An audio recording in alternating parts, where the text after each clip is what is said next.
and Foreign Affairs Committees, Claudia Tenney. Claudia, thank you so much for joining us in person in studio. Good to see you. So I want to start off with the former president. You got a shout out, by the way, in his speech last night. I don't know if he thought you were going to be there, but look, he says he wants Republicans to fight this. So how do Republicans fight this? Well, Republicans do have to fight this. We're seeing an unprecedented amount of barrage against the president, constant lawsuits.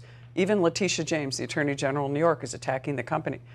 All of his companies, his family, his children, everything, using, I call it, it's like a malicious prosecution at this point, because they're trying to transform what would be, if anything, a civil liability into a criminal charge, and they're getting rejected at every turn. Now you see Merrick Garland, who should have appointed a special counsel to investigate Hunter Biden and his relationship with his father, who's the president of the United States, who's currently serving.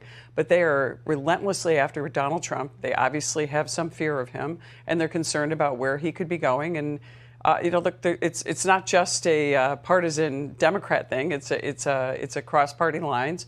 A lot of people fear the president and do not want to have him in office, so they gather on against him. So just going back to the question, how do you fight? I mean, do you investigate the DOJ? Well, right now, I think the DOJ, Merrick Garland, is proving to be one of the most, I would say, politically motivated attorney generals we've had that I can remember in the modern era.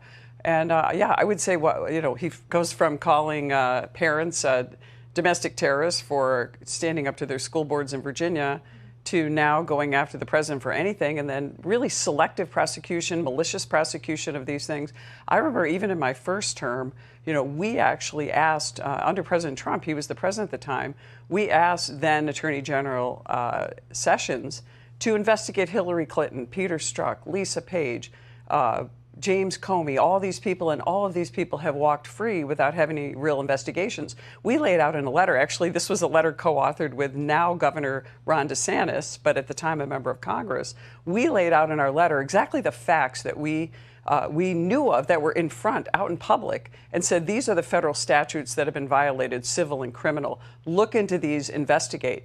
We have obvious violations, potentially criminal, with Hunter Biden, money laundering, all kinds of schemes, and yet we have nothing. We have no investigation. We had an attempted cover-up of the laptop. You will investigate. Yes, you'll investigate absolutely. Hunter Biden, and who is presumed to be the chairman of the Oversight Committee to do that. James Comer has said that he will not subpoena the current president, but he will subpoena Hunter Biden.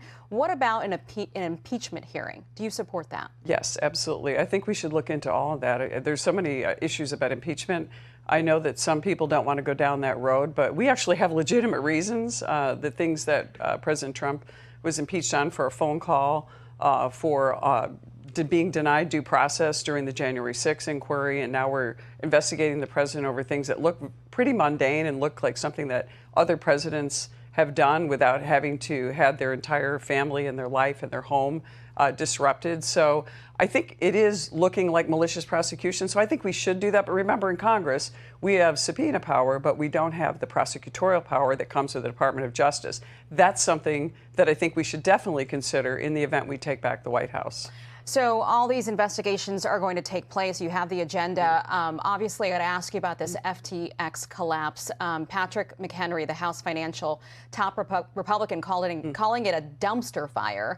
This is how crazy it is. Some of these Democrats that benefited from Sam Bankman-Fried's money sit on some of these oversight committees. So they think that they can do the job without any conflict. How does the majority handle that? Boy, this is going to be interesting, because I used to serve on the Financial Services Committee, and there is a famous video. We can't prove the veracity of it, but it looks like the chair of the committee, Maxine Waters, is blowing a kiss to him on the way out the door. So these are serious issues, and we have to look into them.